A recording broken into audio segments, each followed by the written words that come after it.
talk about 1890s biking outfits.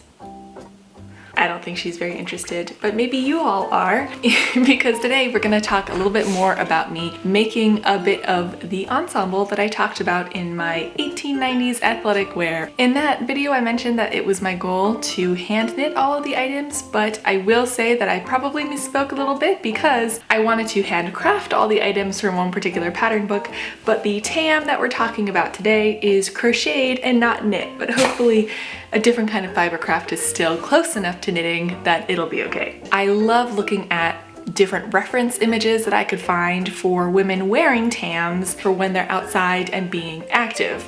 I found a video of women who are playing in the snow pretty roughly. I was surprised.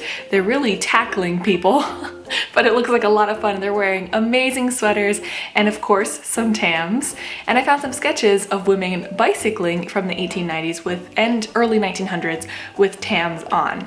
So that is kind of what I used as an inspiration to keep in mind while I was working on the tam that is pictured in my 1899 pattern book. The instructions for this tam specifically state that it's meant to be worn with a cycling sweater, which is perfect for my project. I used the blue yarn that I had dyed for this project as well as white yarn to make this hat. The instructions did suggest using gray and white, but I really wanted to make use of the blue dyed yarn, so I opted for a blue and white design instead. I'm not sure why, but I have a very difficult time picturing crocheted work in my head from instructions than I do knitting work, and so a lot of times when I'm working with these antique patterns, especially if they're crocheting, it's easier for me to just pick up the hook and yarn and start trying to follow exactly what the directions state. If you want to also follow this pattern, this first central piece is supposed to just be a very nice even circle. Mine turned out quite lopsided and wonky, so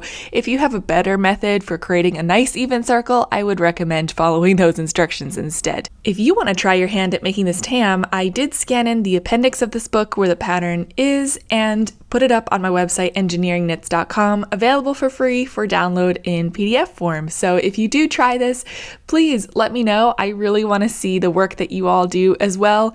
And yeah, definitely make a nice even circle rather than this wonky thing that I made. I believe this is also the first time that I'm ever doing technically colorwork crochet, so I'm learning a few new things doing this pattern as well. I really just trusted the process, and I think the top of this tam ended up working out pretty well.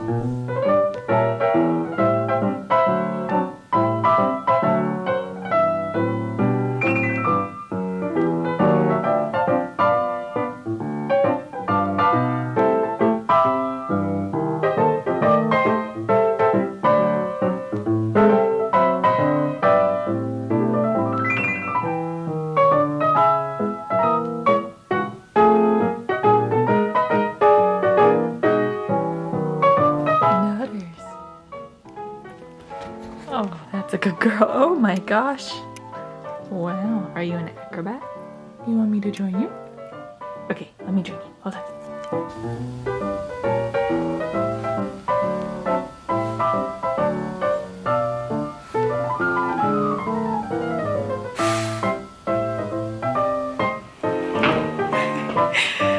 I made some pretty good progress yesterday. I made it to the edge of the top of the tam, which is this blue border right here, and the white is the first row for what is going underneath. I think it's a pretty good size overall from what I can tell. Oh, I can still smell the conditioner from when I dyed the blue yarn. It smells really nice.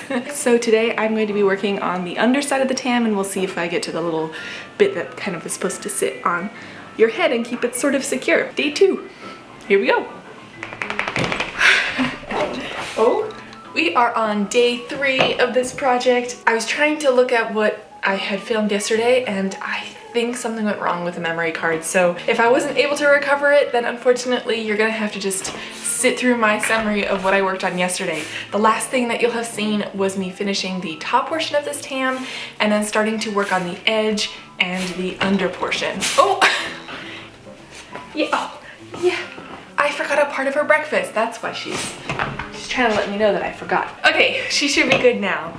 Where was I? What I was working on yesterday was the underside of the tam. This was a lot more difficult for me to understand. I think the top portion I ended up getting okay based on the instructions, but the underside ended up just kind of being very loosely interpreted from the instructions. You can take a look for yourself at engineeringknits.com. I scanned in this original pattern.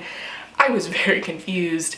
I tried my best. I don't think that the bottom and top are exactly the same size because the top is rolling over just a tiny bit. But I am now on the little portion that kind of sticks out on the bottom of a tam, and I am nearly done. So all I need to do is add the edging, and then technically this tam is done. However, I was kind of looking at pictures and comparing mine to the pictures, and I think mine is like just slightly small, to be honest. So I think I'm gonna do some wet blocking with this tam to make it a little bit larger. All right, so let's get to finishing the bottom side of this tam.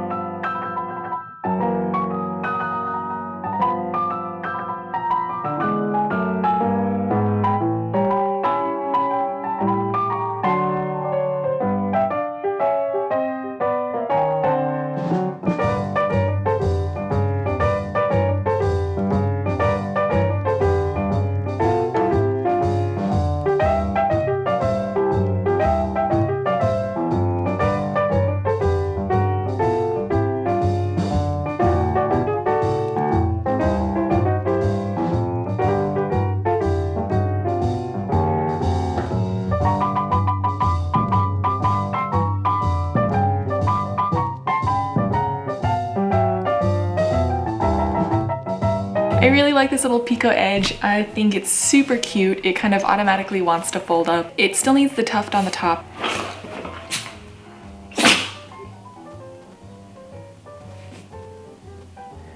Maybe it fits Nutella best of all.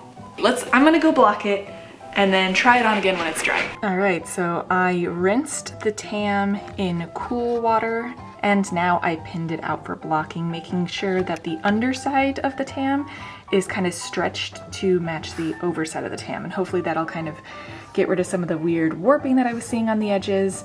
I also realized I don't have my blocking mats here, but I do have carpet, so I just pinned it directly into the carpet. I'll check back in probably tomorrow once the tam is fully dried again. The tam is done blocking.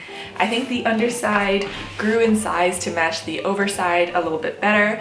The last thing to finish up this tam is to add on this pom-pom, which I made just by wrapping some of the yarn around 3 of my fingers, tying it off in the middle, and that's what these strings are. So I'm just going to thread them through the top of this tam, and that should be basically done. Now that my tam is fully ready with the cute little pom-pom, I'm gonna go work on the hairstyle that I need to wear. So the last time I did a full knitted outfit, it was from a pattern book from the early 1890s.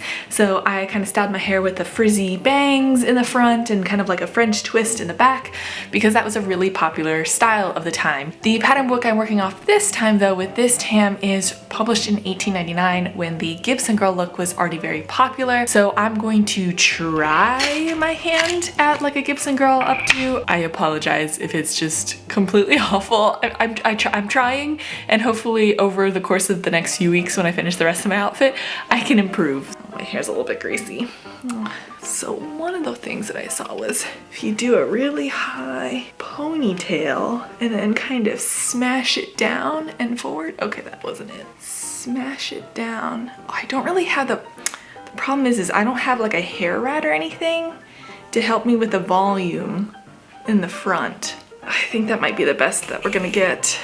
So I'm just gonna pin it in place here. Kind of the good thing about wearing a tam and any kind of hat is that part of your hairstyle gets covered, so you won't really be seeing this mess. Where does the tam sit? I feel like in the pictures that I saw, it sits quite forward. I feel like I'm getting a little bit like of a weird shape because of how bulky my bun is. That's not so bad. Okay, now I need to hold it in place. I don't have a hat pin. I'm guessing that would have been a really popular thing to do, is to use a hat pin, but I do have knitting needles. So let me grab one of those.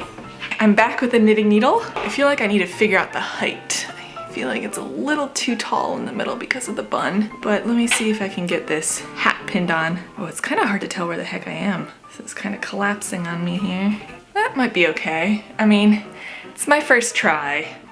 I feel like I'm gonna have to practice this every week as I finish new articles to wear with my outfit, just so I can get a little bit better at doing this. But overall, I'm pretty happy with it. Should it have been bigger?